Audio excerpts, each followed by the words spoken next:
O jogo de aparências na mansão de João Raul finalmente atingiu o seu ponto mais crítico, o exato instante em que as máscaras começam a rachar sob o peso das próprias mentiras. João Raul, com o semblante fechado, os punhos cerrados dentro dos bolsos e o maxilar visivelmente tenso, encarava Nayane no centro daquela sala luxuosa. Cada palavra que saía da boca do cantor sertanejo era calculada, fria, desenhada especificamente para alimentar a soberba cega da influenciadora digital. Ele detalhava cada passo do seu suposto plano, modulando a voz para soar convincente, enquanto Nayane o escutava com os olhos brilhando de pura ganância e triunfo. Na cabeça doentia da vilã, aquela conversa era a prova definitiva de que seu feitiço de manipulação havia funcionado mais uma vez. Ela saboreava o momento, sentindo o gosto adocicado do poder absoluto, crente de que o coração, a fama e a fortuna de João Raul estavam novamente sob o seu controle total. Nayane mal conseguia disfarçar o sorriso de deboche, imaginando como humilharia Agrado Garcia assim que retomasse seu posto de rainha soberana ao lado do maior ídolo do país. O orgulho inflado da influenciadora a impedia de enxergar o abismo que se abria sob os seus pés, sem desconfiar que cada promessa de João Raul era, na verdade, a primeira engrenagem de uma armadilha meticulosa para desmascarar a farsa de Diana de uma vez por todas. Enquanto a tempestade se formava na mansão, em um canto completamente afastado daquela podridão,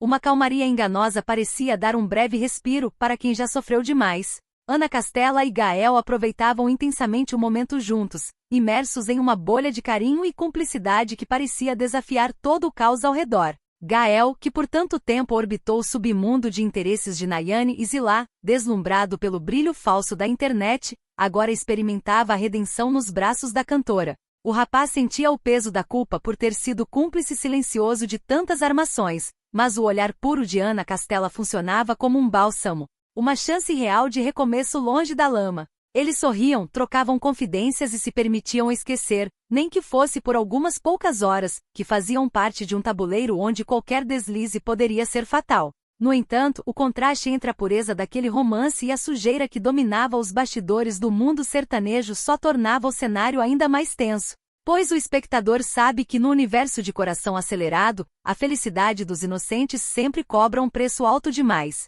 A calmaria, porém, era um privilégio de poucos, pois o centro nervoso do poder econômico da região estava prestes a explodir, nos corredores imponentes e nas salas de reunião blindadas. Absolutamente todos os envolvidos na alta sociedade e no mercado musical se viam completamente obcecados e envolvidos com a iminente eleição para a presidência do poderoso Grupo Amaral. O clima era de guerra declarada nos bastidores, com telefones tocando freneticamente, alianças secretas sendo costuradas na calada da noite e ameaças veladas sendo sussurradas a cada aperto de mão.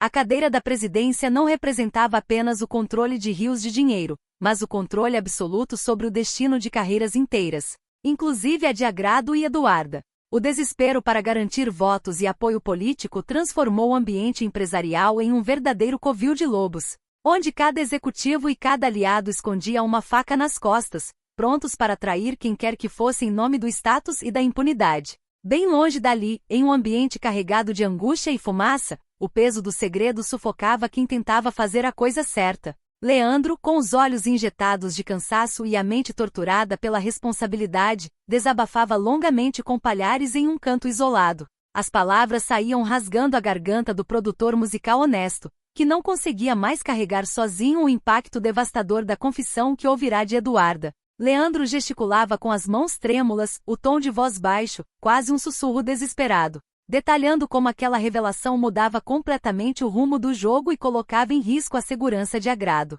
Ele andava de um lado para o outro na sala, os dentes trincados de pura frustração por saber que a justiça andava devagar demais enquanto os vilões continuavam a ditar as regras. Palhares ouvia tudo com um semblante sombrio, absorvendo a gravidade de uma situação que tinha o potencial implosivo de destruir não apenas casamentos e parcerias, mas de mandar pessoas direto para a cadeia.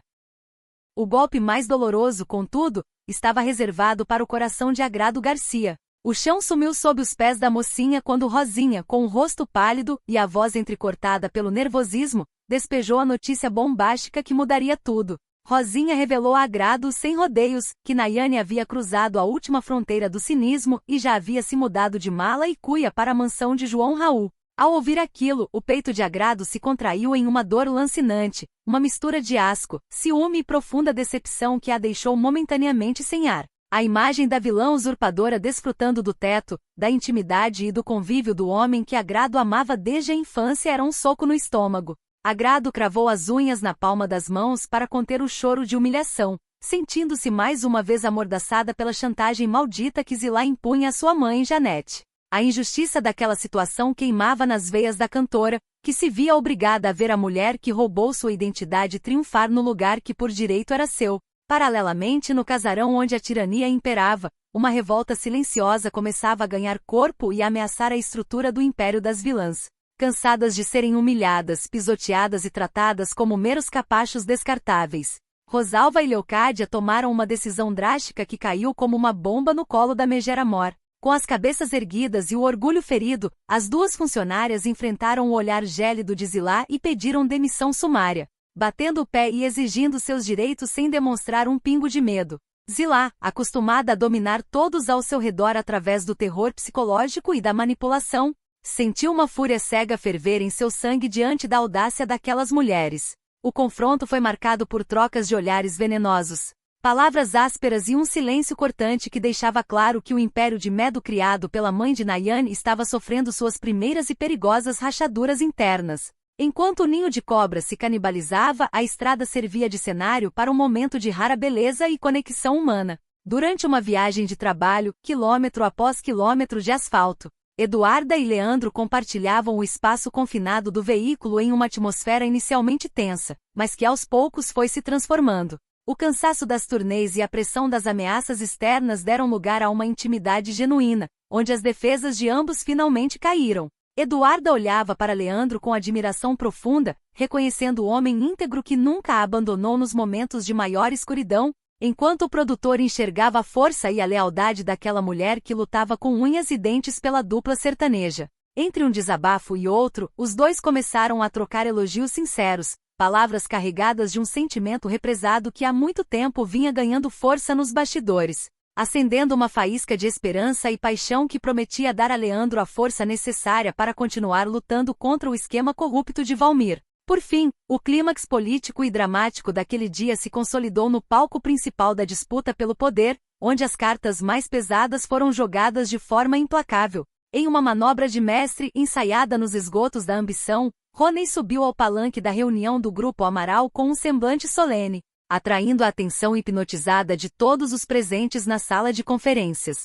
Com uma frieza de dar arrepios, ele pigarreou e anunciou oficialmente que estava se retirando em definitivo do pleito à presidência da holding. Um murmúrio de choque ecoou pelo recinto, mas o verdadeiro nocaute veio logo em seguida. Quando Rony ergueu a voz para anunciar o apoio irrestrito e a candidatura oficial de ninguém menos que Zilá para o cargo máximo da empresa, o silêncio que se seguiu foi sepulcral, interrompido apenas pelo sorriso vitorioso e diabólico de Zilá, que via seu plano de dominação financeira e impunidade jurídica chegar ao topo absoluto. Com a chave do Grupo Amaral nas mãos de Zilá e Nayane instalada na cama de João Raul, o que restará para Agrado além do silêncio e da completa ruína de sua vida e carreira?